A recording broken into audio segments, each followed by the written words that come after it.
Olá, eu sou Valmira Garcia de Oliveira, confreira da Aflames, ocupo a cadeira número 20,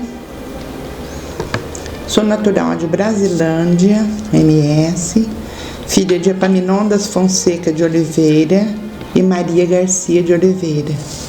Sou a mais velha de 6 irmãos, que por sinal é uma diferença muito pequena entre um e outro. 2 homens, 4 mulheres. Eu nasci numa pequena cidade do MS, hoje denominada Santa Rita do Pardo, antiga Chavantina, distrito de Brasilândia. Filha de peão boiadeiro, por isso criada no campo. Com 7 anos fui para a casa dos meus avós na cidade para estudar. Somente nas férias retornava à minha casa na fazenda. Eram momentos magníficos. Andávamos a cavalo, pescávamos com tripa de porco, além de ter um pomar imenso para desfrutar desse tempo maravilhoso. Com vovô na cidade, José Domingos da Fonseca, um senhor ímpar, amoroso, preocupado com o bem-estar da família, e eu, seu xodó, pois sou sua primeira neta, sua neta mais velha. Minha avó Justina, sempre trabalhadora e dedicada às tarefas do lar, principalmente com a culinária, que era a sua predileção. Enquanto meus irmãos permaneciam com seus pais no campo, com os nossos pais, no campo, onde meu pai exercia a lida com gado e minha mãe se ocupava de cuidar da família, exercendo toda a atividade doméstica, período que durou mais ou menos 2 anos, até que por necessidade de escolarização dos meus irmãos, mudamos para a cidade. A minha adolescência, ela foi maravilhosa. Foi composta de um espaço onde aglutinava toda a família, meus primos. Era uma quadra de casa da família Fonseca. E com isso, nós nos interagíamos muito.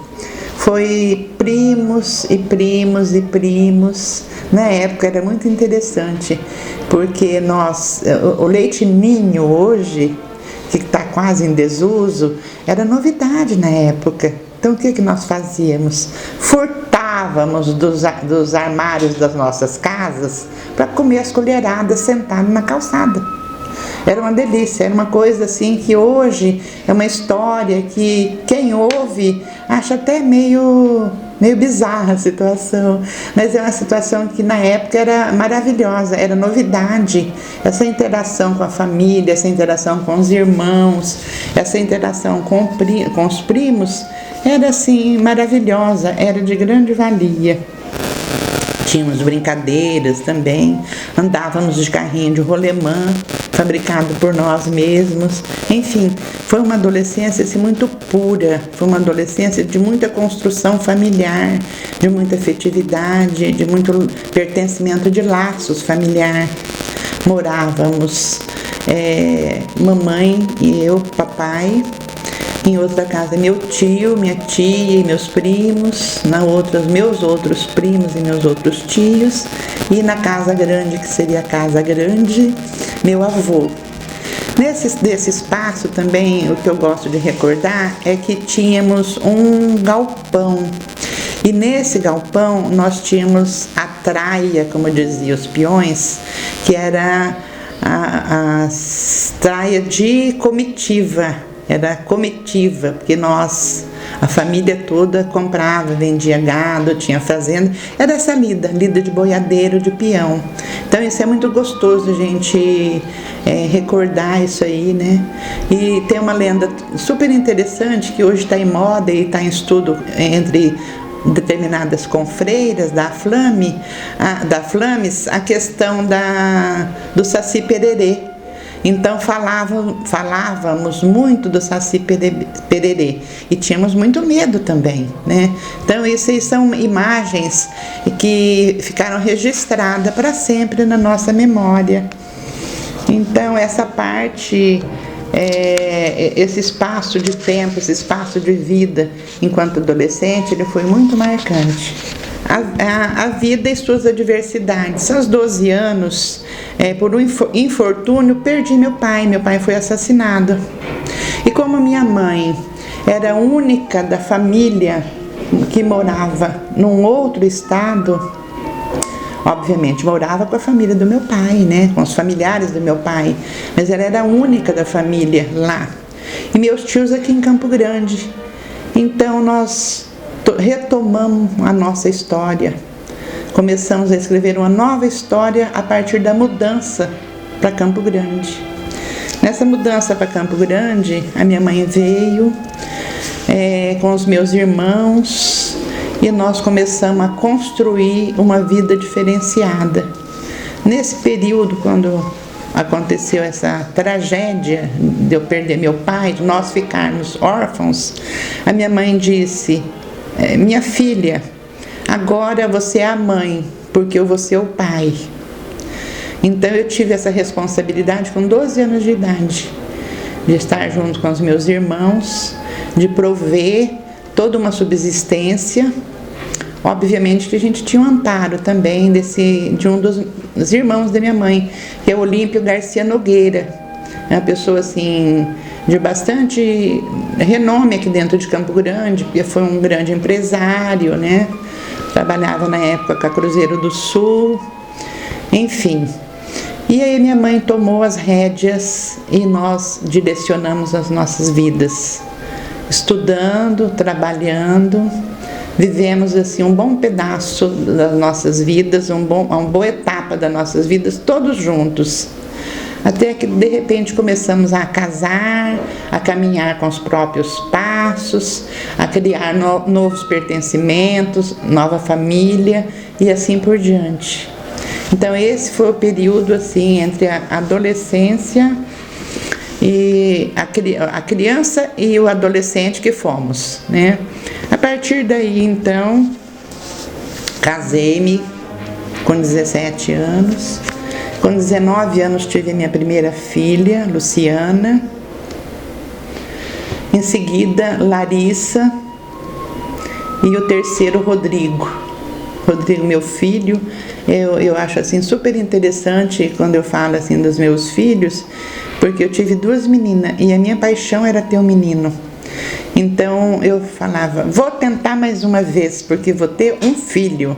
E realmente Deus me presenteou com meu filho Rodrigo, sabe, que me traz alegria, que caminha comigo. Hoje, por exemplo, foi um dia de almoço com meu filho Rodrigo, sabe, conversamos e rimos, e ele tem o costume de falar, mamacita, te amo, né? Então não existe nada mais louvável que esses momentos que perpassa pelas nossas vidas. E falando de filhos, eu fui presenteada com 8 netos. Sou muito feliz por tudo isso. E um bisneto, um bisneto chamado Miguel, o qual eu intitulo de Miguelito. São as alegrias e as fotografias da minha vida e da minha caminhada até aqui. Com 35 anos de profissionalismo, eu atuo hoje como assistente social, especialista em educação inclusiva, em administração e execução de projetos na Escola Especial Colibri. Então, Associação de Educação Especial Marcelo Takahashi. Nesse percurso, nesse caminho de quase 15 anos, eu desenvolvo projeto com famílias e pessoas com deficiência. Nessa pluralidade de condições humanas, enquanto pessoa com deficiência e suas comorbidades, atuamos em várias áreas. Temos uma equipe especializada, equipe multidisciplinar, que trabalha desde a psiquiatria, psicologia, fonoaudiologia, terapia ocupacional, psicologia, serviço social e arte-terapia, além de outras atividades de pertencimento escolar, as atividades da escola, da sala de lazer e atividades afins. Enfim, a instituição hoje me dá todo um embasamento teórico-metodológico para eu responder às atividades pertinentes à pesquisa científica. Nesse decorrer, fizemos vários trabalhos, os quais nos levam a ocupar hoje essa posição de destaque junto à Flames, a qual muito me vanglorio e agradeço. Então eu gostaria de recitar um poema do Cassimiro de Abreu, Deus. Eu me lembro, eu era pequena e brincava na praia, o mar bramia, e erguendo o dorso altivo, sacudia uma branca espuma para o céu sereno.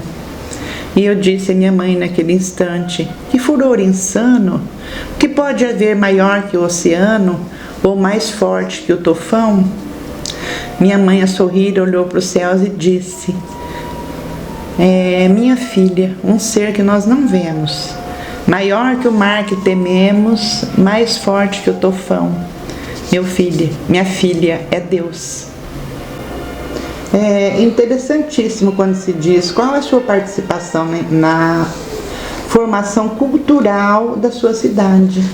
Eu acho que cada um tem a sua participação, tem o seu percentual de participação. O que realmente me retrata em tudo isso são os projetos que eu desenvolvo através da instituição para a pessoa com deficiência. Essa é uma cultura que ela tem que ser descortinada, ela tem que ser aberta, ela tem que estar em evidência.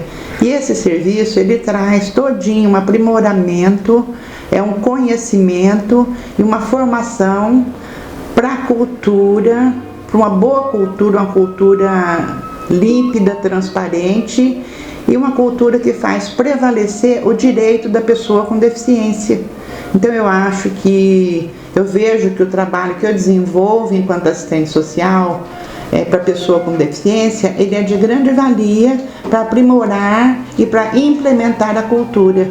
Hoje, por conta das atividades que a gente desenvolve enquanto assistente social, nós temos assim, uma literatura muito fluente, mas uma literatura científica, uma literatura que busca pesquisa, que busca um aprimoramento de dados, informações pertinentes às atividades que a gente desenvolve enquanto pesquisadora social. E a gente coloca isso, a questão da literatura, da leitura, desse aprendizado, como buscas de materiais científicos, né? Metodológicos científicos. A pesquisa através da teoria e da praxis. Fazemos toda uma teoria e depois temos que executar. E aí que a gente vê a diferenciação entre um e outro serviço. O escritor, um oráculo, um testemunho do tempo. O que fica? Fica todo um registro, todo um artigo, toda uma cientificidade para o futuro. Você lê, você pesquisa, é história. E vai ser sempre história. Quanto à questão da construção de uma leitura futura, uma leitura, um livro, ele é sempre uma incógnita. Por quê? Porque às vezes ele é muito bom para mim, mas não desperta atenção num outro leitor. Mas assim, o livro ele permanece na história e com o decorrer do tempo, em algum momento, ele vai ser lido. Então eu faria assim um artigo, faria uma publicação, faria alguma coisa que futuramente vai servir para argumentar e ilustrar um outro documentário dos saberes. Hoje a gente está pautada na internet. A internet nos dá uma ampla e irrestrita leitura, até mesmo porque a gente está vivendo hoje um momento de pandemia, né? Um momento de recolhimento. Isso aí é muito grave, é muito sério, isso aí abalou todas as esferas da humanidade, né? Então hoje eu, por conta de tudo isso, tenho tido maior leitura em artigos, assistindo mais filmes, mais documentários. Hoje a gente já não participa tanto de colóquios, de seminário, enfim, focamos mais hoje na leitura virtual, vamos assim colocar, do que participação em espaços físicos. A questão do profissionalismo como assistente social hoje. A minha orientação e a minha observação seria persistência. Persistência no novo, numa nova metodologia, numa nova praxe, num novo momento. Hoje o serviço social, ele requer todo um reordenamento por conta das mudanças, né? Muda a tipificação, muda as metodologias, muda toda uma estrutura. Na minha época, nós sentávamos 4 anos no banco escolar, na faculdade.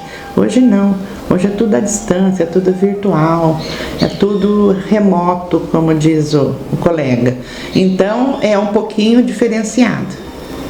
E isso nos faz observar e faz com que nos faz passar um recado de persistência para chegar a um bom profissionalismo. Ser convidada por Delas Neves para ocupar a cadeira número 20 na Flames foi para mim o terceiro melhor momento da minha vida.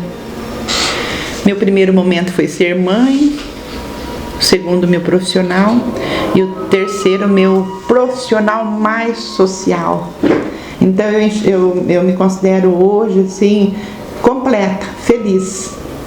Me considero uma mulher que caminhou todas as etapas da vida.